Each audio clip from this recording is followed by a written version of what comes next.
Bem-vindo a mais um devocional. A passagem de hoje é Mateus capítulo 27, versículos 45 a 56. A morte de Jesus. E houve trevas sobre toda a terra, do meio-dia às 3 horas da tarde. Por volta das 3 horas da tarde, Jesus bradou em alta voz: Eloi, Eloi, lama sabachthani, que significa: meu Deus, por que me abandonaste? Quando alguns dos que estavam ali ouviram isso, disseram: ele está chamando Elias.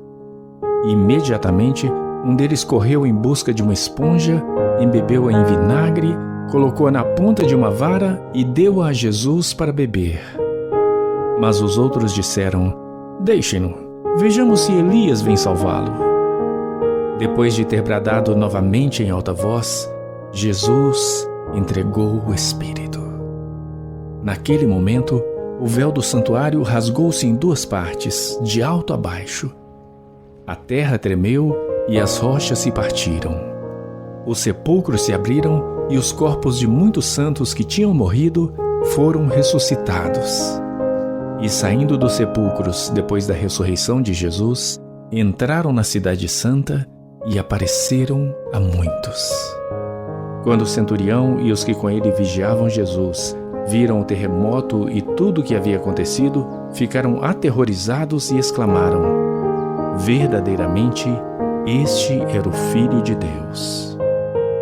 Muitas mulheres estavam ali observando de longe.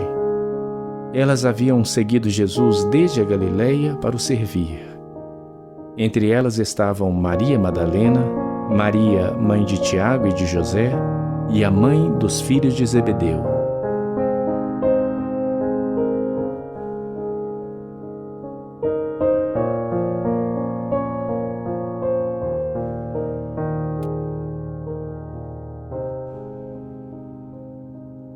Vamos analisar mais de perto a passagem de hoje.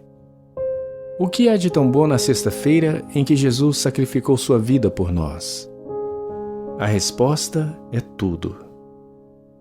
Em todo o mundo, este dia sagrado é conhecido como Sexta-feira da Paixão, Sexta-feira de Cinzas, Sexta-feira Silenciosa, Sexta-feira Dolorosa, mas especialmente Sexta-feira Santa, que alguns dizem ter começado como a Sexta-feira de Deus.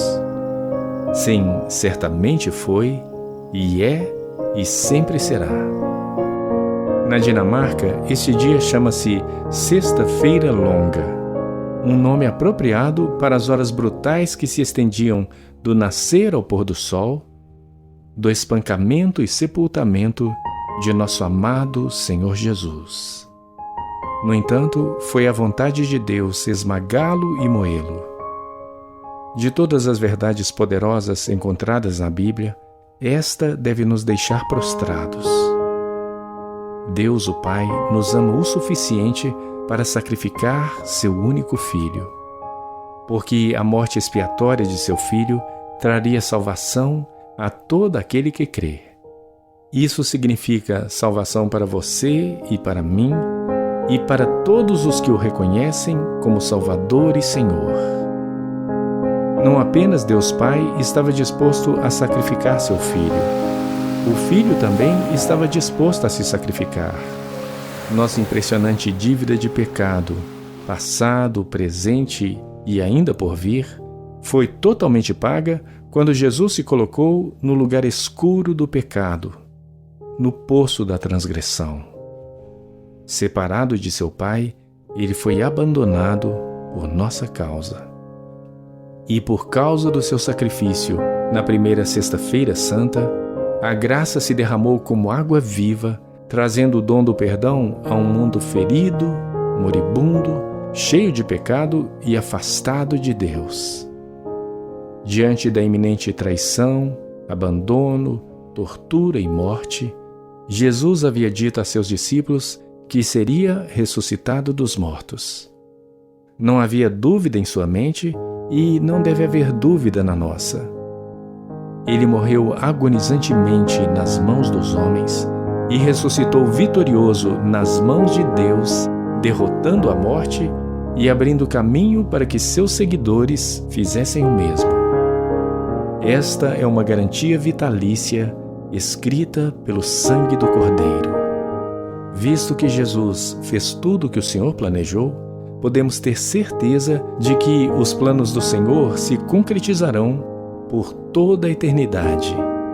Jesus venceu os principados e potestades de uma vez por todas. Tente passar algum tempo hoje sentado quieto e em silêncio, refletindo sobre o amor de Deus, a tristeza da cruz, mas antecipando seu golpe final para a morte e o inimigo. A aparente derrota de Jesus será a maior vitória. Essa é a nossa confiança, essa é a nossa esperança, é por isso que adoramos.